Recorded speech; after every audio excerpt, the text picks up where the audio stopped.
Voilà, on ouvre donc la Bible ce matin dans le livre du prophète Habakkuk. C'est donc notre troisième petit prophète que nous allons observer d'un petit peu plus près. Habakkuk, juste avant Sophonie, juste après Naoum.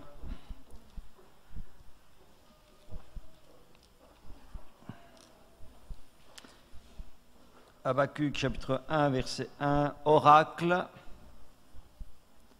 révélé à Habakkuk le prophète. Voilà, donc un des 12 petits prophètes. Et ce que je vous ai dit avec les deux précédents, c'est que la première chose qui est importante quand on lit ce genre de livre dans la Bible, c'est d'essayer de situer ce prophète dans l'époque où il vit pour bien comprendre son message. Vous ne pouvez pas comprendre correctement, vous ne pouvez pas recevoir correctement d'un livre des prophètes si vous ne comprenez pas à qui il était adressé et pourquoi il était adressé. Alors nous avons fait Sophonie. Sophonie, c'était facile de le situer dans le temps, puisque c'est indiqué, il nous est dit, c'est sous le roi Josias, donc c'était au 7e siècle. Ensuite, nous avons parlé de Naoum la semaine dernière. Avec lui, c'était un petit peu plus difficile. On a dû déduire d'après le texte parce que vous n'avez pas d'indication directe.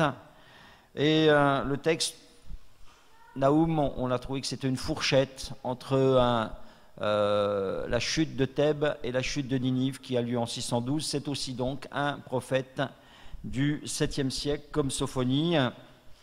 Et puis, voici Habakkuk, et pour trouver l'époque, c'est encore plus difficile. C'est encore plus difficile parce que, on avait dans Naoum des dates que l'histoire nous donne, mais ici, eh bien, vous n'avez aucune indication précise dans le texte. Vous voyez comment ça commence, oracle révélé à Habakkuk le prophète. On ne sait même pas qui est cet Habakkuk. C'est un nom qui n'apparaît nulle part ailleurs dans les Écritures, donc vous ne pouvez pas, ni pour lui ni pour un autre, d'ailleurs c'est un prénom unique dans les Écritures. On ne sait même pas exactement ce que ça va dire, ça veut dire il embrasse ou quelque chose comme ça. Et c'est donc en lisant attentivement le texte d'Habakkuk que vous arrivez à peu près à situer dans quelle époque il a vécu.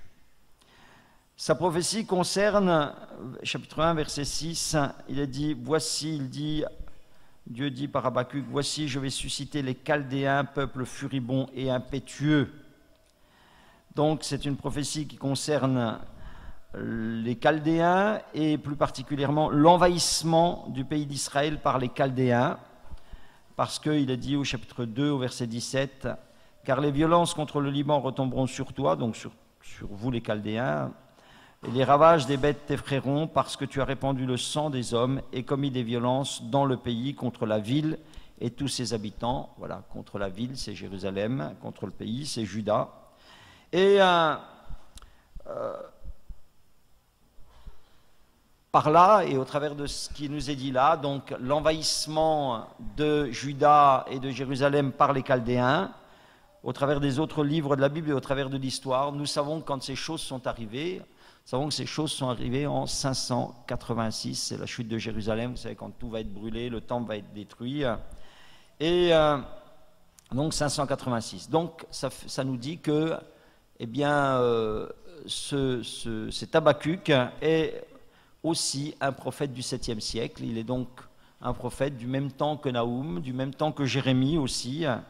Et il prophétise donc avant la chute de Jérusalem, et probablement après la chute de Ninive, parce qu'il nous a dit que c'est le moment où les Chaldéens, il dit, vous serez étonnés par ce peuple, parce que ça veut dire qu'il n'était pas encore un peuple qui était conquérant, et c'est quelque chose qui va arriver après la chute de Ninive. Donc on sait que c'est dans cette fourchette-là, entre 612 et 586, que cet homme prophétise. Donc par là même, après, on regarde quelle est la situation du pays. On voit que la situation du pays de Juda, elle est désastreuse.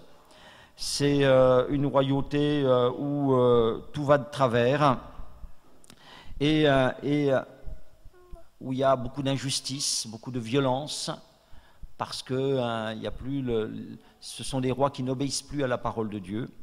Et quand on a déjà cet arrière-plan-là, on comprend mieux eh bien, ce qui est dit dans Habakkuk. Alors, pour les autres prophètes, j'ai résumé le livre par un mot. Le premier, c'était ras-le-bol. Le deuxième, c'était paradoxe. Et le troisième, ici, pour Habakkuk, le mot qui finalement est venu, j'ai lu, relu Habakkuk, et au bout d'un moment, je me suis dit, le mot, c'est dialogue. Le mot, c'est dialogue. Je ne sais pas si vous avez lu le livre avant de venir ce matin. Vous avez dit qu'on parlerait sur ce livre. Je ne sais pas si vous êtes rendu compte qu'en fait, tout le livre est un dialogue entre Dieu et le prophète. Qui s'est rendu compte de ça? Bon, eh ben c'est bien. Merci Seigneur. Voilà, moi je n'ai pas vu tout de suite, mais effectivement, c'est un dialogue. Et ça nous est confirmé par le chapitre 2, le verset 1, où il dit « J'étais à mon poste, je me tenais sur la tour, je veillais pour voir ce que l'Éternel me dirait, ce que je répliquerai après ma plainte. » Ce que l'Éternel me dirait, ce que je répliquerai. Et je voudrais vous montrer comment est construit le dialogue, parce que vous ne pouvez pas comprendre le livre, vous ne pouvez pas comprendre le message, si vous ne voyez pas que c'est un dialogue, c'est un échange constant, tout le livre est un échange constant entre Dieu et Habakkuk. Ça commence par une prière d'Habakkuk. On peut la lire en entier au verset 2. « Jusqu'à quand, Éternel, j'ai crié, tu n'écoutes pas. J'ai crié vers toi la violence, tu ne secours pas. Pourquoi me fais-tu voir l'iniquité? Contemples-tu l'injustice? Pourquoi l'oppression et la violence sont-elles devant moi? Il y a des querelles, la discorde s'élève, aussi la loi n'a-t-elle point de vie? La justice n'a-t-elle point de force? Car le méchant triomphe du juste, et l'on rend des jugements iniques. » Voilà. C'est une prière du prophète, c'est une question qu'il adresse à Dieu. Jusqu'à quand tu vas tolérer la violence, tu vas tolérer l'injustice qui est dans le pays? Jusqu'à quand tu vas permettre que, qu'il y ait une telle souffrance dans le pays? Autrement dit encore, Seigneur, fais quelque chose. Voilà. Ça, c'est la prière d'Habakkuk. Et Dieu lui répond. À partir du verset 5, c'est une réponse de Dieu. On lit les versets 5 et 6. « Jetez les yeux parmi les nations, regardez, et soyez saisis. » Il dit jusqu'à quand? Il dit ben voilà, regarde. « Soyez saisis d'étonnement, d'épouvante, car je vais faire de vos jours une œuvre, donc de vos jours, c'est quelque chose qui va bientôt arriver, que vous ne croiriez pas si on vous la racontait. Voici, je vais susciter les Chaldéens, peuple furibond et impétueux qui traverse des vastes étendues du pays. » Donc Dieu répond à la question d'Habakkuk, et ça va jusqu'au verset 11. C'est une prophétie qu'il lui adresse, une parole, et il lui dit je vais résoudre le problème de la violence et de l'injustice dans Juda en détruisant Jérusalem et en emmenant Juda captif. Voilà, c'est comme ça que je vais, oui, il dit, d'accord, je vais m'occuper de ce problème-là, c'est prévu, je vais envoyer les Chaldéens vont détruire Jérusalem, comme ça il n'y aura plus d'injustice et plus de violence. Alors quand Habakkuk entend cela, il est suffoqué, hein, il n'avait pas prévu cela, il ne s'attendait pas à cela. Alors il dit, versets 12 et 13, là c'est Habakkuk qui reprend la parole. « N'es-tu pas de toute éternité, Éternel mon Dieu, mon Saint? Nous ne mourrons pas. Ô Éternel, tu as établi ce peuple pour exercer tes jugements. Ô mon rocher, tu l'as suscité pour infliger tes châtiments. Tes yeux sont trop purs pour voir le mal. Tu ne peux pas regarder l'iniquité. Pourquoi regarderais-tu les perfides et te tairais-tu quand le méchant dévore celui qui est plus juste que lui ?» Qu'est-ce que ça veut dire? Ça veut dire qu'il trouve que le projet de Dieu contre son peuple est trop dur. Il se fait l'avocat du peuple. Il se fait l'avocat du peuple. Il dit, mais tu ne peux pas, c'est pas possible. Tu ne peux pas, d'accord, le peuple il n'est pas bien, d'accord, je me suis plaint, d'accord, il y a de la violence, il y a de la méchanceté, mais tu ne vas pas utiliser un peuple encore plus méchant, tu ne vas pas utiliser un peuple encore plus sanguinaire pour écraser, c'est pas, je ne te comprends pas. Je ne te comprends pas. Donc, nous arrivons au chapitre 2, verset 1, donc il est là, il a fait cette contestation à Dieu, et il dit, j'étais à mon poste, je me tenais sur la tour et je veillais pour voir ce que l'Éternel me dirait. Et ce que je répliquerai après ma plainte. Voilà, il dit, il attend une réponse de Dieu. Il est là, il a prié, il a parlé, il a dit non, je ne suis pas d'accord avec toi, et il attend la réponse de Dieu. Et Dieu lui répond. Verset 2, l'Éternel m'adressa la parole et il dit, écris la prophétie, grave-la sur des tables, afin qu'on la lise couramment. Et donc, car c'est une prophétie dont le temps est déjà fixé, elle marche vers son terme, elle ne mentira pas. Si elle tarde à temps là, car elle s'accomplira certainement. Et à partir de verset 4, vous avez la prophétie, et elle va jusqu'au verset 20. C'est la deuxième partie de la prophétie. La première partie de la prophétie, celle contre laquelle Habakkuk a réagi d'abord, c'était un jugement contre Juda. Et la deuxième partie, ça, ce qui est du chapitre 2, 4 à 20, c'est une parole de jugement, cette fois-ci contre les Chaldéens, contre ceux qui vont opprimer Israël, Juda. Parce qu'il va leur reprocher, d'être des conquérants et des oppresseurs sans pitié. Et c'est dans ce passage, chapitre 2, si vous l'avez lu, que 5 fois, vous avez le mot malheur qui revient. Voilà. Il dit qu'il y aura le malheur sur cette nation. Malheur parce qu'ils auront, par exemple, malheur à celui qui bâtit une ville avec du sang, qui fonde une ville avec l'iniquité, etc. Voilà, parce qu'ils sont idolâtres, parce qu'ils sont violents, parce qu'ils accumulent ce qui n'est pas eux, malheur, malheur, malheur. Alors, ça c'est la prophétie, par exemple 16 et 17, donc cette prophétie, jugement des Chaldéens, verset 16, 2-16, tu seras rassasié de honte, donc il dit ça aux Chaldéens, à l'envahisseur, tu seras rassasié de honte plus que de gloire, bois aussi toi-même, découvre-toi, la coupe de la droite de l'Éternel se tournera vers toi et l'ignominerie souillera ta gloire, car les violences contre le Liban retomberont sur toi et les ravages des bêtes t'effrayeront, parce que tu as répandu le sang des hommes et commis des violences dans le pays. Voilà. Puisque tu t'es attaqué à Juda, tu payeras le prix. Et donc, Habakkuk entend cette deuxième prophétie et il réagit à la seconde prophétie. On est au chapitre 3, prière d'Habakkuk, donc il prie, sur le mode des complaintes. Il dit, Éternel, j'ai entendu ce que tu as annoncé, je suis saisi de crainte, accomplis ton œuvre dans le cours des années, ô Éternel, dans le cours des années, manifeste-la, mais dans ta colère, souviens-toi de tes compassions. Voilà. Ça, c'est une réaction à la prophétie qu'il vient d'entendre. Bon, il dit, ok, Seigneur, puisque c'est comme ça que tu veux faire, bien, fais-le comme ça. Et puis, dans ce chapitre 3, du verset 3 au verset 15, vous avez à ce moment-là un cantique de la part d'Habakkuk, où il célèbre la grandeur et la puissance de Dieu. Pourquoi je dis que c'est un cantique? Parce que le dernier verset de Habakkuk dit « au chef des chantres » avec instrument à cordes. Et puis dans ce passage, à plusieurs reprises, vous avez le mot « pause » comme on trouve dans les psaumes. Chapitre 3, verset 3, « Dieu vient de Théman, le Saint vient de la montagne de Paran » pause. Au verset 9 aussi, c'est marqué « pause ». Au verset 13, c'est marqué « pause ». C'est des pauses musicales. Voilà. Donc c'est un psaume, c'est une louange. Il a cette prophétie, il a devant lui cette vision du jugement des Chaldéens, et puis il a cette vision du Dieu puissant qui vient et qui écrase ses ennemis. Et puis il reste une 8e partie dans cet échange entre Dieu entre le prophète et Dieu. Le verset 16, il dit « J'ai entendu », voyez. Au verset 2, il dit « Éternel, j'ai entendu ce que tu as annoncé ». Au verset 16, il reprend, après son psaume, « J'ai entendu ». Et mes entrailles sont émues à cette voix, mes lèvres frémissent, mes os se consument, mes genoux chancellent. En silence, je dois attendre le jour de la détresse, le jour où l'oppresseur marchera contre ce peuple.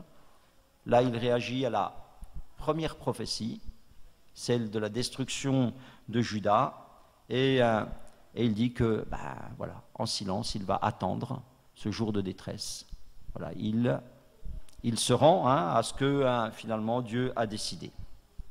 Et on voit, c'est que donc ce livre d'Habakkuk, c'est un va-et-vient, un passage, un autre, un passage, c'est un va-et-vient entre Dieu et le prophète. Et je dirais, c'est ma première réflexion, c'est que le Seigneur nous aide et que le Seigneur nous donne d'avoir une semblable communion avec lui. Amen. Où nous puissions lui parler et nous puissions l'entendre. Amen. Que nous puissions avoir cette parole claire, fraîche de Dieu dans nos cœurs. Amen. Et qu'elle puisse produire l'effet qu'elle a produit dans Habakkuk, parce que nous avons une leçon maintenant du dialogue. Maintenant que nous avons vu qu'il s'agit d'un dialogue entre le prophète et Dieu, que nous avons vu ici la raison de ce dialogue. Qu'est-ce que c'est la raison de ce dialogue? C'est une contestation. C'est une contestation du prophète sur la manière que Dieu a d'agir. C'est ça, le livre d'Habakkuk, c'est un homme qui conteste avec Dieu sur sa manière d'agir. Et on voit, et c'est intéressant, c'est en cela que ce prophète est intéressant, quel est le résultat de cette contestation. Et qu'est-ce qu'on va se rendre compte? On va se rendre compte que le prophète Habakkuk va devoir changer sa façon de penser devant Dieu. On a vu, et on va le voir en détail, d'abord, il ne comprend pas le silence de Dieu. Au début, il dit, mais pourquoi tu te tais? Pourquoi tu ne me secours pas? Je crie et tu ne réponds pas. Ensuite, lorsque Dieu lui dit ce qu'il doit faire, il conteste avec Dieu sur sa manière de résoudre le problème. Mais finalement, on l'a vu à la fin, là, il se rend aux arguments et à la pensée de Dieu. Il dit, j'ai entendu, je suis ému, mes lèvres frémissent, mes genoux chancellent, mais je vais attendre en silence ce que tu as décidé de faire contre ce peuple. Et je crois que tout ça, c'est intéressant, ça nous concerne, nous, maintenant, chrétiens. Maintenant qu'on a bien vu ce qui se passe là entre Habakkuk et Dieu et ce qui se passe dans son temps, je crois que maintenant on peut comprendre comment ça s'adresse à nous aujourd'hui. Peut-être sommes-nous ou serons-nous comme le prophète dans la perplexité face au silence de Dieu. Silence de Dieu, je le rappelle, verset 1, 2, « Jusqu'à quand, Éternel, j'ai crié, tu ne m'écoutes pas, j'ai crié vers toi la violence, et tu ne me secours pas. » Je pense que plus d'un chrétien, peut-être plus d'un ici ce matin, peut dire cela. Seigneur, je crie à toi, je te demande d'agir dans telle circonstance, et puis tu ne le fais pas. Peut-être encore sommes-nous ou serons-nous dans l'incompréhension sur les manières ou la manière que Dieu a d'agir dans ma vie ou autour de moi. Verset 13, « Tes yeux sont trop purs pour voir le mal, tu ne peux pas regarder l'iniquité. Pourquoi regarderais-tu les perfides, te tairais-tu quand le méchant dévore celui qui est plus juste que lui ?» C'est lorsqu'un croyant, un chrétien, un croyant passe par ces phases, c'est-à-dire de se confronter au silence de Dieu ou de se confronter à l'incompréhension de ce qui lui arrive ou de la manière dont Dieu agit ou n'agit pas, eh bien, ce croyant-là, il va être soit aigri, soit abattu, soit découragé, soit peut-être révolté. Ça produit rarement du bien ou du bon dans le croyant. Quand on est devant le silence de Dieu, quand on est dans l'incompréhension, souvent, eh bien, c'est plus de l'incrédulité, de la révolte qui vient dans notre cœur que de l'adoration. Puissions-nous être comme Habakkuk? Parce que quand on lit la fin de son entretien avec Dieu, ce qu'il lui dit, on voit que son évolution et sa réaction devant Dieu sont remarquables. Le verset 17, « Car le figuier ne fleurira pas, la vigne ne produira rien, le fruit de l'olivier manquera, les champs ne donneront pas de nourriture, les brebis disparaîtront du pâturage, il n'y aura plus de bœufs dans les étables. Vous voyez, hein, c'est une perspective d'avenir qui est vraiment sombre, très sombre. Il voit ce qui va se passer, le pays va être brisé, va être pillé, va être dévasté. Mais, verset 18, toutefois, je veux me réjouir en l'Éternel. Je veux me réjouir dans le Dieu de mon salut. L'Éternel, le Seigneur, est ma force. Il rend mes pieds semblables à ceux des biches et il me fait marcher dans mes lieux élevés. Amen. Franchement, frères et sœurs, que le Seigneur nous fasse cette grâce d'être des Habacucs, de nous garder dans la louange, même lorsque la perspective est sombre, de nous garder dans la paix, même lorsque la perspective est sombre. Alléluia, que nous puissions être des Habacucs. Revenons encore au silence de Dieu. Redoutable moment que celui-là, dans une vie de croyant, j'ai crié et tu ne m'écoutes pas. Pour Habacuc, ça concerne la situation sociale du pays et de Jérusalem. Il constate qu'il y a de la violence, qu'il y a de l'injustice, qu'il y a de l'oppression, du riche sur le pauvre, du fort sur le faible, et que c'est quelque chose qu'il y a un abandon total de la loi. Il le dit, la loi n'a pas de vie, et Dieu ne fait rien, et Dieu se tait. Et Habacuc souffre de cela. Et il se plaint. Pourquoi tu fais rien? Pourquoi tu ne dis rien? Pourquoi tu n'agis pas? Peut-être des choses qu'on dit aussi, hein. Ça, c'est le problème. C'est un problème qui est vieux comme le monde. C'est le problème de l'indifférence apparente de Dieu face à l'injustice ou face à la souffrance. C'est un problème de tous les siècles. Beaucoup de personnages, beaucoup de gens l'ont expérimenté, entre guillemets, dans leur vie, et beaucoup de personnages de la Bible sont passés par là. Job, toujours lui, il dit, chapitre 19, verset 7, « Voici, je crie à la violence et nul ne répond. J'implore justice, point de justice. » Ce Job qui avait une communion avec Dieu, ce Job qui avait une bénédiction de Dieu dans sa vie. Mais il y a un moment donné où il crie à la violence et il n'obtient aucune réponse. David, au psaume 13, versets 2 et 3, « Jusqu'à quand, Éternel, m'oublieras-tu sans cesse? Jusqu'à quand me cacheras-tu ta face ?» Et beaucoup d'autres exemples comme ça dans l'Écriture. Et on peut penser aussi au Seigneur Jésus lorsqu'il est sur la croix et lorsqu'il dit « Père, Père, pourquoi m'as-tu abandonné » où il sent que ce contact est rompu et cette communion n'est plus. Le silence de Dieu. Qui a expérimenté le silence de Dieu dans sa vie? Alléluia. Ouais. Ah oui, c'est une réalité, c'est une réalité spirituelle. C'est une réalité spirituelle. Le problème, c'est que, avec le silence de Dieu, c'est que nous n'avons qu'une vue partielle des choses. Nous n'avons qu'une vue partielle du plan de Dieu. David, Job, d'autres nous montrent que Dieu, en fait, avait des choses en cours qui dépassent la compréhension de l'homme. Vous comprenez? Job, oui, il a un silence dans sa vie, mais quand après on a cette chance de voir toute l'histoire avec le recul, on se rend compte qu'il était dans quelque chose qui le dépassait complètement. David aussi, il était dans quelque chose qui le dépassait complètement, et c'est la fin de son histoire qui nous le dit. Et Habacuc, lui-même, il va se calmer quand il aura la révélation du plan de Dieu. Lorsque Dieu va lui dire exactement tout ce qu'il va faire, ça va calmer ses craintes. Et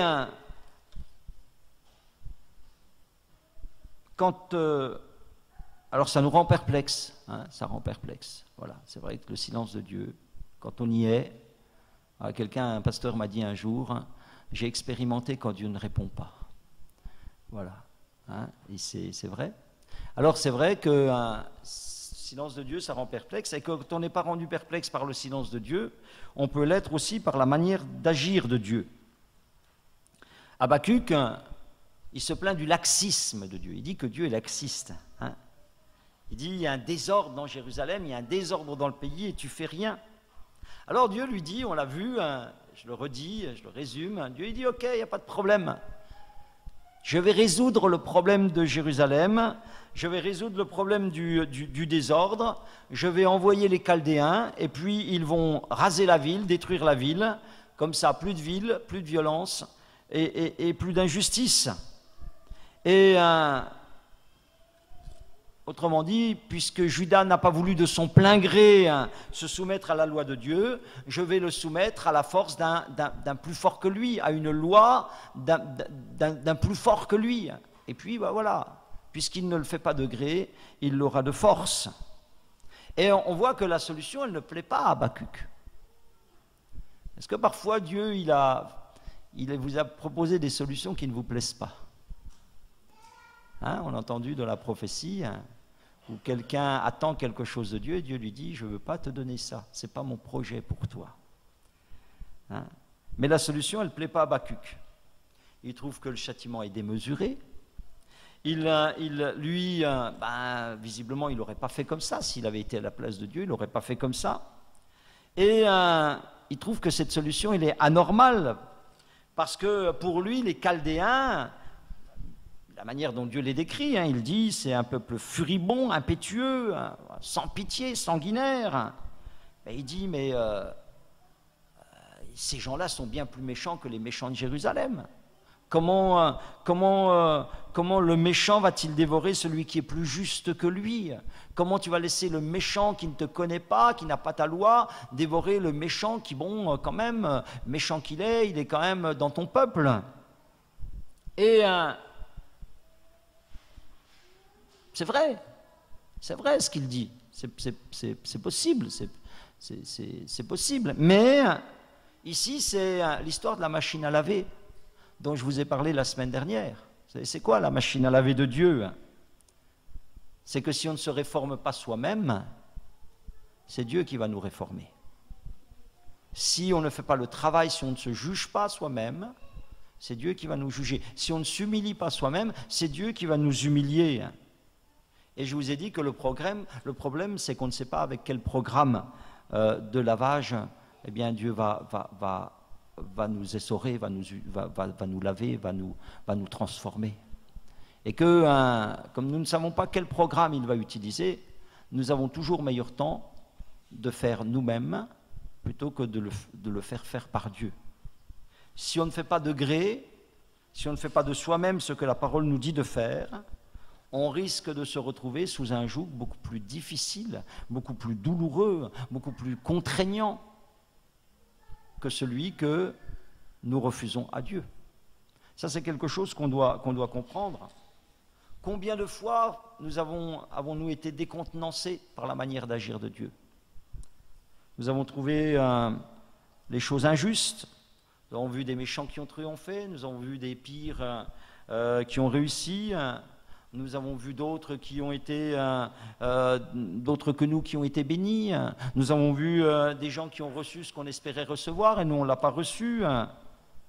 Et voilà, il nous a semblé que Dieu ne nous voit pas, il nous a semblé que Dieu nous oublie.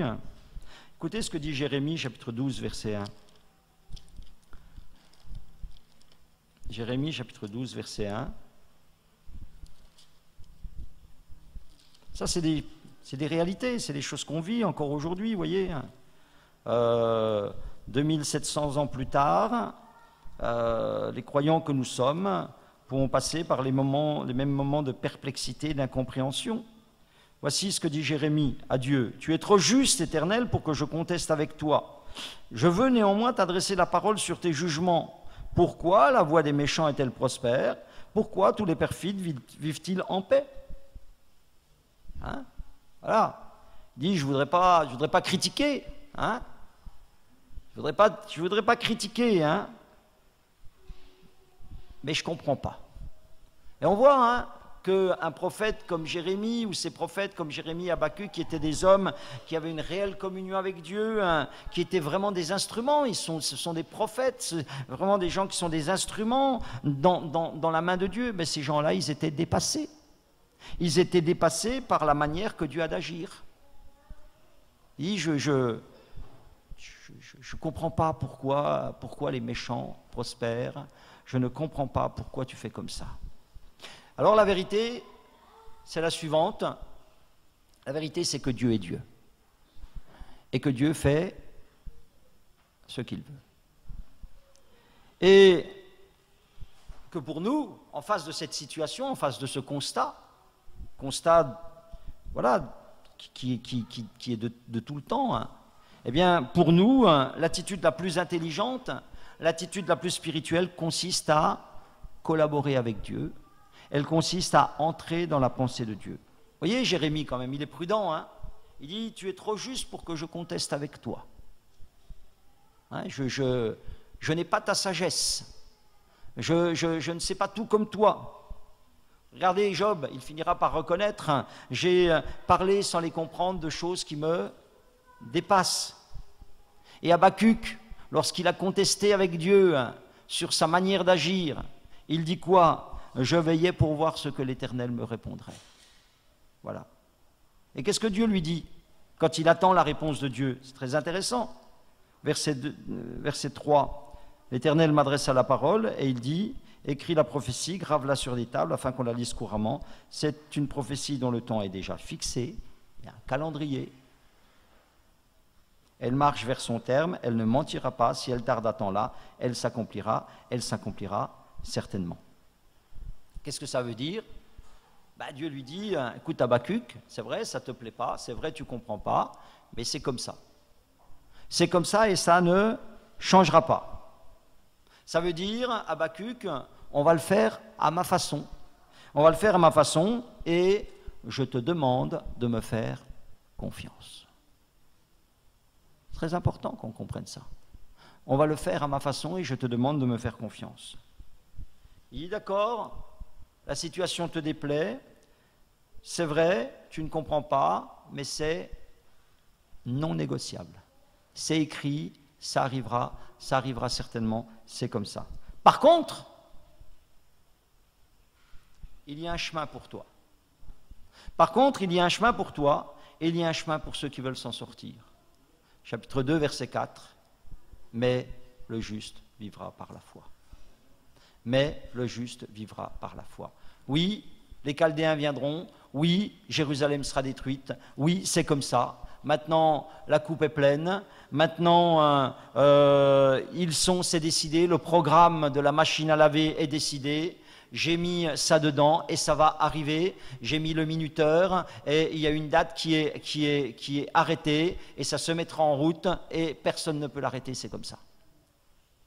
Mais le juste vivra par la foi. Mais le juste vivra par la foi. Le juste vivra par la foi.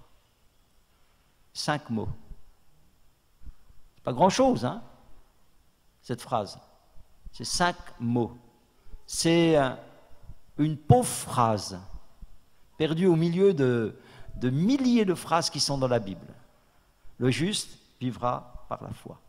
Et cette phrase-là nous révèle toute la puissance de la parole de Dieu. Et je n'ai pas le temps ce matin de tout développer. Je pense que je vais développer cet après-midi la deuxième partie. Mais simplement vous dire ce matin, pour Habakkuk, en quoi cette parole elle a été puissante. En quoi elle a été puissante? D'abord, elle a été puissante pour lui parce que, vous voyez, il est là dans sa perplexité. Il dit, bon, alors ils vont arriver. C'est ce qu'il dit. Il dit, n'es-tu pas de toute éternité? Chapitre 1, verset 12, Éternel, mon Dieu, mon Saint, nous ne mourrons pas. C'est parce que tu as promis, c'est parce que tu as prévu pour ton peuple. Ah, il dit, oui, c'est vrai. Il y a toujours un reste. Il y a toujours une possibilité de s'en sortir. Parce qu'avec Dieu, il y a toujours une possibilité de s'en sortir. Mais Noé obtint grâce. Il y a toujours quelqu'un qui peut s'en sortir. S'il prend le chemin que Dieu lui indique. Et cette parole, elle est extraordinaire parce qu'elle indique à Habakkuk le chemin, la position qui doit être la sienne dans tout ce désordre. Le juste vivra par la foi. Ça veut dire quoi? Ça veut dire que tu dois rester fidèle à Dieu. C'est comme cela que tu t'en sortiras. Et regardez l'illustration de ce fait, de ce verset, que lorsque Jérusalem va effectivement tomber, lorsque les armées de Nebuchadnezzar vont prendre la ville, lorsque tout va être rasé là, brûlé, le peuple va être captif, enchaîné, et parmi les captifs et les enchaînés, il y a le prophète Jérémie. Et puis voici qu'un général de l'armée des Chaldéens vient vers Jérémie, il dit, toi, tu es Jérémie le prophète? Il dit, oui, détachez-le. Il lui dit, tu fais ce que tu veux, tu vas où tu veux, tu es libre. Alors que tout le peuple part en captivité, Jérémie, il peut aller où il veut. Pourquoi? Parce que le juste vivra par la foi. Parce que le juste va s'en sortir à cause de sa foi, à cause de sa fidélité. Et cette parole, elle est puissante, donc parce qu'elle montre le chemin. Vous savez, c'est pour ça qu'il va être en paix. Oui, il voit tout ce qui va arriver, ça va taper sur Judas, ça va taper sur les Chaldéens, mais toi, tu as un petit chemin. Pour toi, il y a un petit chemin. Et c'est ce chemin que tu dois prendre. Ne t'occupe pas de ce qui va arriver, c'est des choses qui te dépassent, c'est des choses qui sont au-delà de toi. Chrétien, il y a des choses dans ce monde, il y a des forces, il y a des puissances, il y a des choses, il y a le diable, il y a les ténèbres, il y a plein de choses qui sont au-dessus de nous. Le juste vivra par la foi. Ton chemin, c'est celui-là. Ton chemin personnel, c'est celui-là. Et ensuite, par cette parole, Dieu va apprendre à Habacuc ce qu'est la justice selon lui. Ça aussi, c'est très intéressant. Parce que je vous ai dit que Habacuc, il va évoluer dans sa façon de penser. Est-ce que vous savez que tous nous avons besoin d'évoluer dans notre façon de penser? Que nous avons des a priori, des idées arrêtées, des conceptions sur Dieu qui sont fausses. Vous savez, Habacuc, il posait la question de la justice de Dieu. C'est ça son problème. Verset 4, « Aussi la loi n'a-t-elle pas de vie, la justice n'a-t-elle point de force, car le méchant triomphe du juste, et l'on rend des jugements iniques. » Seigneur, comment je peux concevoir ta justice devant une telle injustice? Ou encore, ce qu'il dit au verset 13, « Tes yeux sont trop purs pour voir le mal, tu ne peux pas regarder l'iniquité, pourquoi regarderais-tu les perfides, te tairais-tu quand le méchant dévore celui qui est plus juste que lui ?» Je ne comprends pas. Seigneur, je ne comprends pas ta conception de la justice. Je ne comprends pas la conception de la justice. Et la réponse, c'est que pour Dieu, est juste. Enfin, pour Dieu, un juste n'est pas quelqu'un de parfait. Voilà. Ça, c'est quelque chose qu'on doit assimiler. C'est une délivrance, cette parole est une délivrance. Il va lui apprendre que pour lui, un juste, ce n'est pas quelqu'un de parfait. Pour Dieu est juste celui qui agit pour plus de justice. Dieu est juste. Il dit, mais je suis juste. C'est dans ma nature, je suis juste. Et pourtant, je supporte l'injustice. Mais j'œuvre pour la justice tout en supportant la justice. Je suis juste. L'intégriste, il appelle juste ce qui est juste à 100%. Pour lui, il faut que tout soit impeccable. Il faut que tout soit sans défaut. Il y a beaucoup de chrétiens intégristes qui réclament la perfection et qui tuent tout ce qui n'est pas impeccable, tout ce qui n'est pas parfait. Mais il est dit ici, le juste vivra par la foi. Habacuc, tu seras juste si tu es fidèle, même si tu n'es pas parfait. Et vous savez, ça c'est une parole rassurante. C'est une parole extraordinaire, parce que la fidélité est à notre portée. La perfection n'est pas à notre portée. La fidélité, c'est quelque chose que je peux produire dans ma vie. La perfection, c'est quelque chose que je ne peux pas produire parce que ma nature, elle est pécheresse. Le juste vivra par la foi. Vous savez que le mot foi et le mot fidélité, c'est le même en hébreu et en grec, c'est le même mot. On pourrait dire ici, le juste vivra par sa fidélité. C'est quelque chose qui est important. Le juste vivra par la foi, c'est une parole puissante. Elle montre premièrement à Habacuc le chemin, elle le rassure. Et cet après-midi, Dieu voulant, je vous dirai le destin extraordinaire de cette parole. Parce que cette parole-là, elle a eu un destin extraordinaire dans la suite des temps et dans l'histoire de l'Église. Et vous verrez combien une simple parole, 5 mots de la parole de Dieu peuvent produire une puissance extraordinaire dans une vie. Habacuc avait de quoi être abattu, désespéré. Il aime son pays, il aime son peuple. Il souffre de ce que cette situation soit comme ça. Mais cette parole, le juste vivra par la foi, lui a donné de l'espérance. Et c'est pour ça que, malgré tout, il reste dans la louange. Toutefois, je veux me réjouir en l'Éternel, je veux me réjouir dans le Dieu de mon salut. L'Éternel, le Seigneur est ma force. Il rend mes pieds semblables à ceux des biches. Il me fait marcher sur mes lieux élevés.